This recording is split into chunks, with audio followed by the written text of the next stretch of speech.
अस्सलाम वालेकुम नाज़रीन, कैसे हैं आप सब लोग। उम्मीद है खैरियत से होंगे। आज सबसे पहले तो तमाम मुस्लिम उम्मा को मेरी तरफ़ से रबीउल अव्वल की बहुत बहुत मुबारकबाद। रबीउल अव्वल का मुबारक महीना जो है वो शुरू होने को है और आज मैंने रबीउल अव्वल के महीने के हवाले से ही एक नक्षत्र का इंतखाब किया है जो एक बहुत रूहानी एनर्जी का जो है वो नक्षत्र है और वो है अभिजीत नक्षत्र। नाज़रीन, अभिजीत नक्षत्र जो है वो 28वां नक्षत्र जो है वो शुमार किया जाता है। वैसे तो 27 नक्षत्र हैं और जो लोग ज्योतिष जानते हैं वो इस बात को अच्छी तरह से जानते हैं कि 27 नक्षत्रों के बारे में हमें जो है बहुत मालूमात मिल जाती हैं, लेकिन जो 28वां नक्षत्र अभिजीत है उसके बारे में हमें कोई जानकारी नहीं मिल पाती।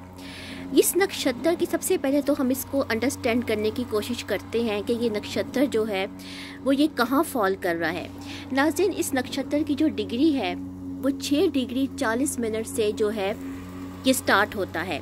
अब उत्तरा आसदा नक्षत्र, ठीक है, उत्तरा आसदा जो नक्षत्र है वो भी कैप्रिकॉर्न में फॉल करता है।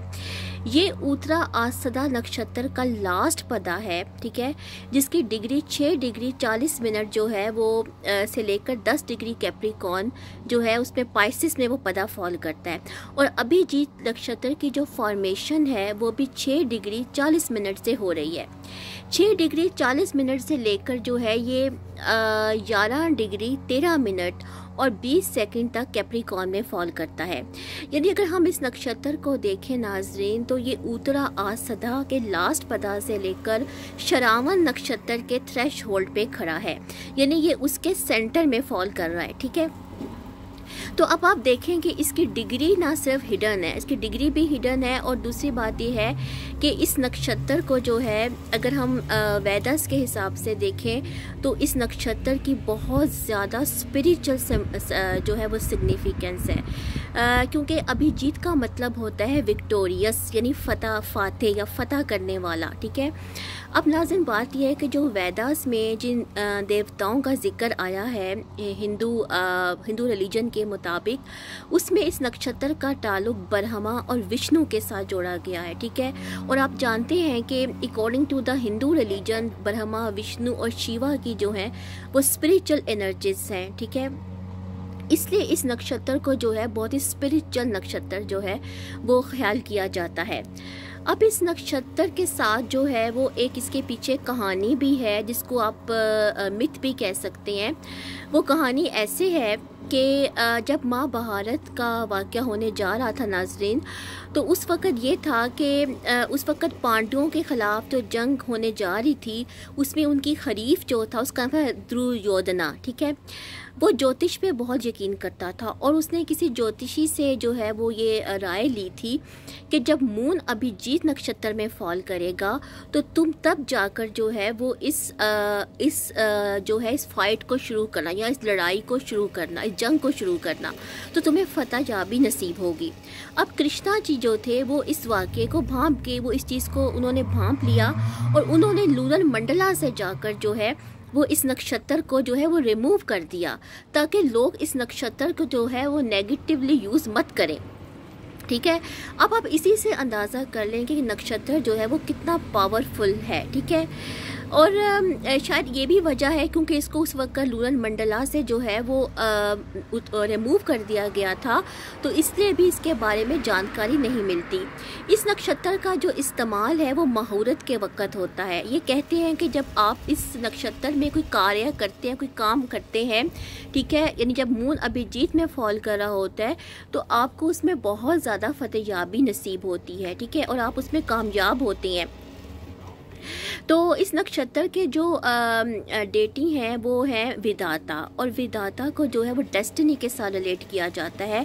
इस नक्षत्र के जो लोग पैदा होते हैं, यानी अगर लगन इस नक्षत्र में फॉल कर जाता है तो ऐसे लोग जो होते हैं वो बहुत पावरफुल होते हैं, ठीक है। वो अपनी तकदीर खुद बनाते हैं, ठीक है, और उनको कोई शिकस्त नहीं दे सकता।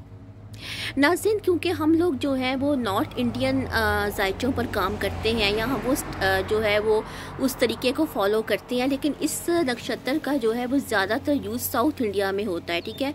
और हमारे यहाँ जो है इस नक्षत्र को उस तरह से यूज़ नहीं किया जाता, या मोस्टली जो लोग अगर यूज़ करते भी होंगे तो मुहूर्त के वक़्त ही इसको करते होंगे, ठीक है।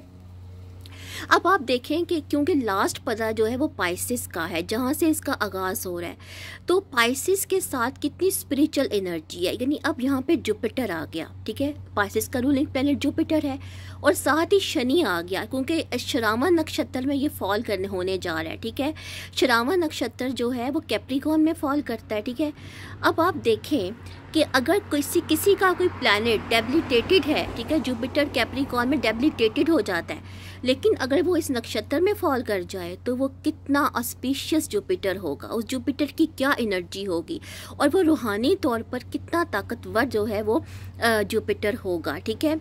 अब नाज़रीन, मैं आपको एक छोटा सा पॉइंट यहाँ देना चाहूँगी, ठीक है। कुछ अर्सा पहले की बात है कि जुपिटर और सैटर्न जो थे वो एक ही डिग्री पर इकट्ठे हो गए थे, ठीक है, और उसको जो है वो स्टार ऑफ बैतुलहम से भी जोड़ा गया, यानी वो ही सितारा, क्योंकि जो अभिजीत नक्षत्र है इसको फॉलिंग स्टार भी कहा जाता है।